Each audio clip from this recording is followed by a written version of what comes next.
Hi, and welcome to Simply Happy Conversations. I'm Narelle King, and in today's solo episode, I'll be sharing the Clutterbug styles developed by Cas, the original Clutterbug.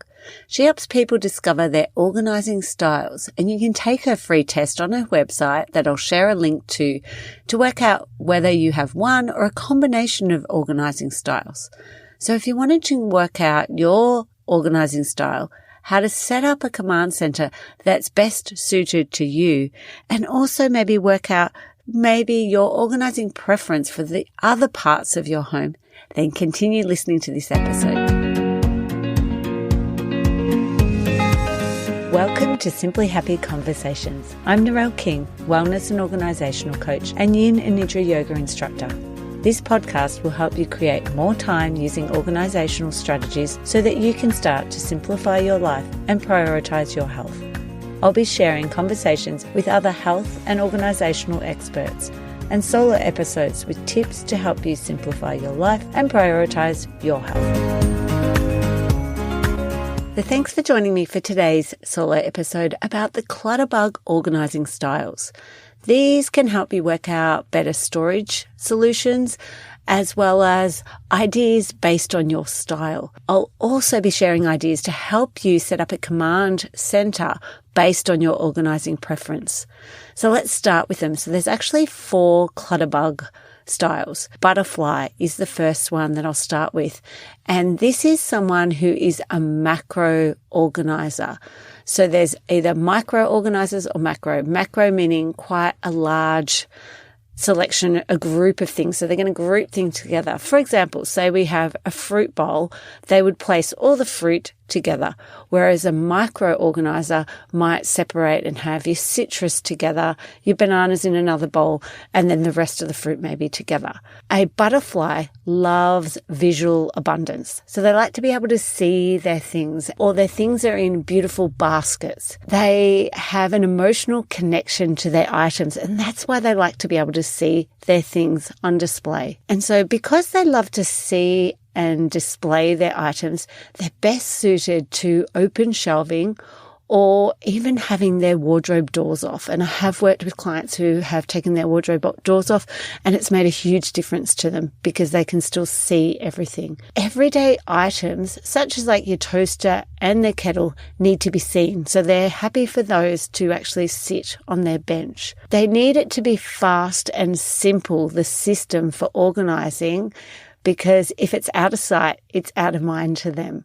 So like hooks, clear containers, labels are best suited the butterflies. And because they're macro organizers, they like less detail with their categories as well. Now, the next one is your ladybug. So your ladybug likes minimal visual clutter. So they would rather things hidden away behind doors. But they are also a macro organizer, so they like things to be easily organized and less detail in their categories. Like I gave the fruit example, they would just lump all their fruit actually together. They tend to shove items into the cupboard because they suffer from out of sight, out of mind. So if it's not in their view, they feel like it's organized and it's fine because it's actually hidden behind a door.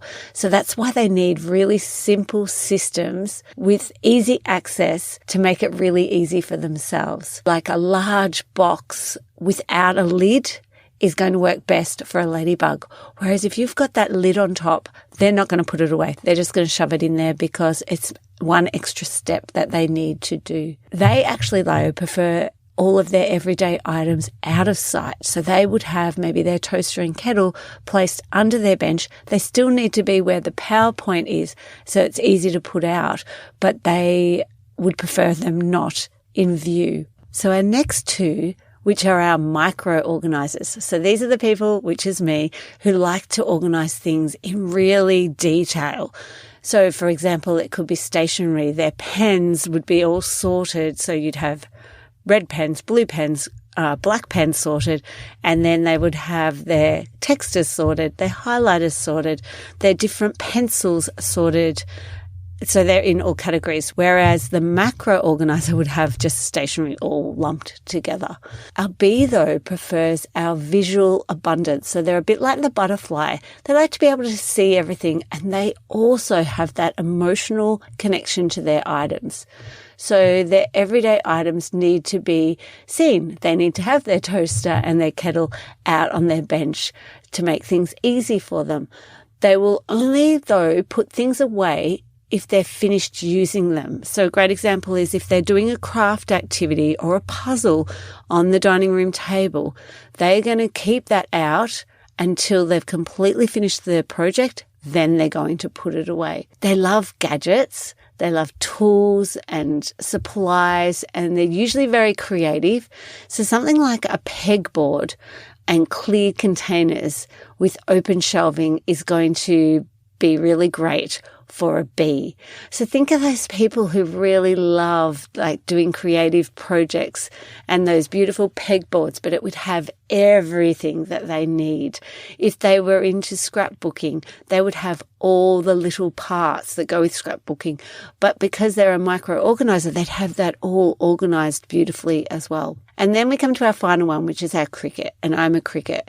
So I prefer minimal visual clutter. I don't like to see my toaster and kettle on my bench if I could help it. But my children and my husband aren't Cricuts. So we actually do half. We put the toaster away because we'd only use it in the morning, but we keep the kettle out on the bench. Cricuts are generally perfectionist and they like to put everything away.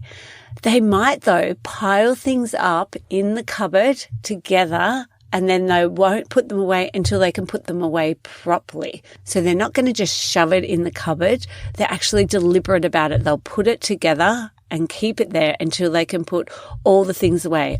If, for example, in my games cupboard, I have a container and any parts, I will put them all into this little container. And then one day when I'm motivated, I will then pull all the things out and put them all back in the containers.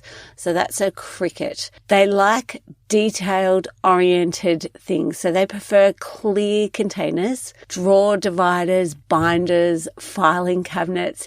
So everything has to be organized behind the doors so you can't see it, but just in real detail, that micro organization. So if you imagine a pantry, and for the butterfly would have like open containers. It would also have clear containers that you can see everything they need to see, and it's going to be no lids so they can easily get it. Whereas our Cricut is going to have labelled containers with lids on them, and there might even be two stacked on top of each other because they're happy to move them apart to be able to micro organize it and just have more detail.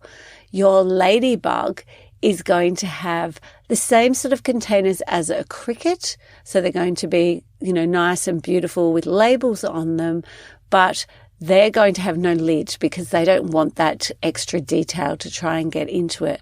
And then our B. A B is similar to our butterfly. They're going to be clear containers, more open looking storage, and also labelled as well, but easy to put away. So just to give you another example to help you visualize the difference between these different organizing styles is think of a command center. So a command center or station is somewhere that has everything that you need at hand in your house. So things like meal planning, it might have your calendar, it might have like library books, things that need to be handed back at school, so sheets, and any other details that you need for the running of your home.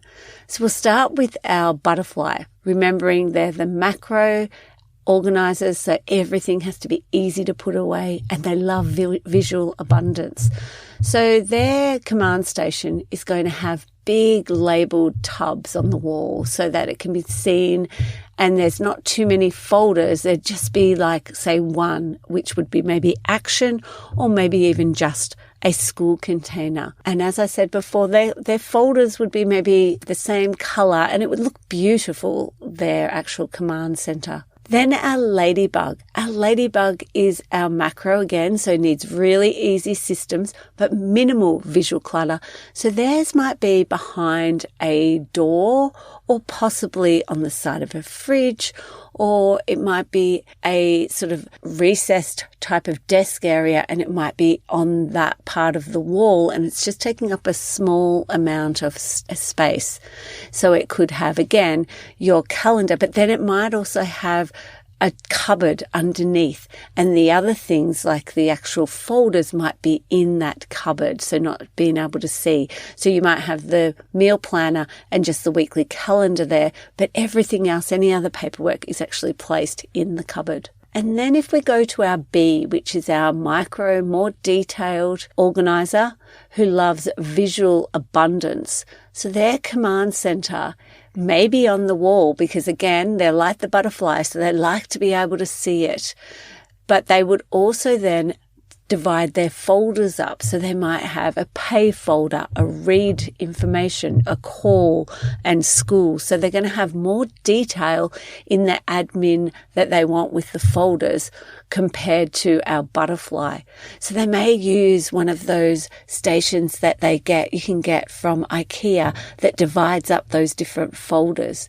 They might still have the calendar and a meal planning out on the wall, but everything's going to be easy to grab and not having to open any cupboards to get to, because that's just adding extra steps.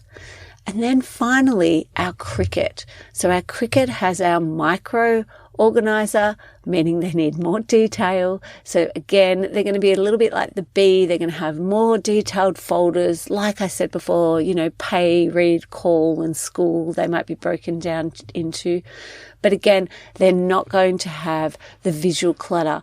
So they may not even have anything on the wall, or maybe it's on a more inconspicuous spot. So maybe on the side of a fridge, or a bit like your ladybug, it might be just tucked away on a desk. And then they're going to have the rest of the items that they need is going to be behind some sort of door. They may even have baskets where it's hidden and it doesn't actually look like those items.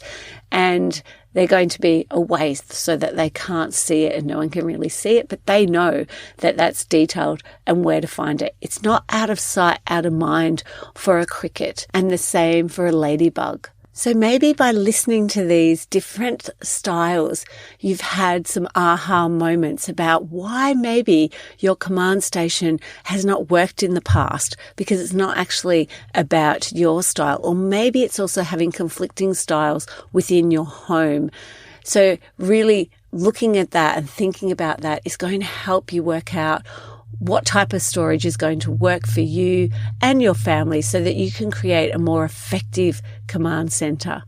I hope that by sharing these Clutterbug organizing styles, you can make those changes you need in your home to suit your organizing style. I'd love for you to share your organizing styles on social media. Thanks again for listening to Simply Happy Conversation.